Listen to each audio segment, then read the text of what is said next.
There's no shortage of tips and tricks all over social media for skincare, but just how young is too young to start following a skincare routine? Watch this. Okay, she's 10 years old. That's Northwest on TikTok showing off her pricey skincare routine. And if you believe the hype, beauty stores are now overrun with children buying the latest lotions and potions. But should parents and caregivers be concerned about the long-term implications? Or is this just a harmless social media trend? Here to answer all of our questions is dermatologist Dr. Renee Beach. Good to have you here. Thank you for having me. When you see something like that TikTok video, what do you think? Part of me dies of laughter and part of me recoils thinking, oh my gosh, because obviously Northwest has this huge reach and so many of her, children, tweens are going to think, well, if she's doing it, that's what I need to do.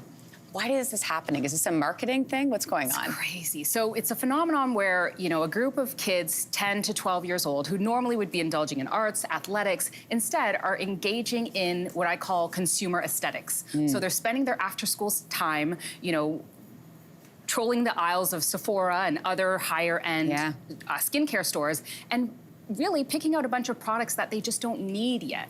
Okay, so let's talk about the need. So that age group, because I have a daughter who's 11 years old, and I have to tell you, their whole group of friends, everybody talks about skincare. It's what people exchange as gifts for birthdays or what's in a loot bag. So what should a 10 to 12-year-old, let's say, be using on their skin at that age? There are a couple things. It's not as sexy as, what may be in the Sephora aisles, but I think about two things. One is cleansing the face regularly, so that means morning and night and or after exercise or athletics. And the other thing is making sure you're wearing sunscreen. So SPF of 30 is what would be encouraged. And then I think of two other things that aren't really skincare related per se, but we see a lot of kids who pick their face. So they pick their face due to anxiety, and this is something that we want to have them avoid, as well as getting adequate sleep. So sleep is the time for your skin to repair, restore itself. So a child 10 to 12 years old, teen years, they really do need to be getting that restorative 8 hours of sleep. So a lot of kids get gift cards, right, for their birthday. A lot of these kids get gift cards to places like a Sephora, for example. So let's say you're in there with your child and you're looking around and they pick something, and then let's say I look at the side of it and I look at the ingredients. Is there anything that is should be a red flag for me?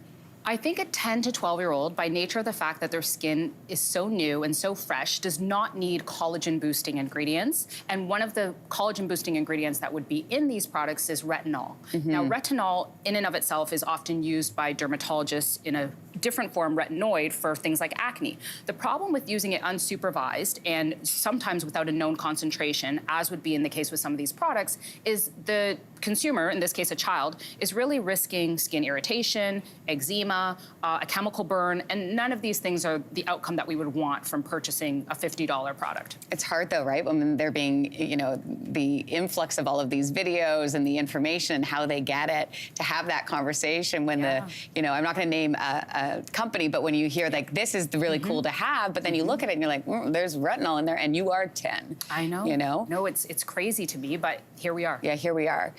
In terms of advice for parents and caregivers, somebody watching right now, what would you say? Buckle up. Yeah, I know, honestly. I do sympathize with parents because you want the best for your child, especially if the other kids have it. You don't want them to feel deprived or the outcast. But some of it is we have to mirror our own behavior. So you've got to cleanse, you've got to use sunscreen and set that example at home, that you're not, hoarding products and using 10 different things in a morning, but also asking the question, why? Why do you think you need Good question. this?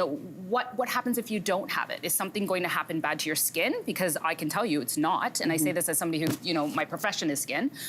Asking them why, and then forcing them to pick one key thing they want in the morning and one key thing in the evening, and that's it. You're shutting it down, and you're making sure you're using that product to its completion. So it's not that you use it for 2 weeks and then you're moving on. Oh, good point. You have to finish the product. And that's such a good point, too, because this generation of, short attention span with things, that is also a good underlying lesson.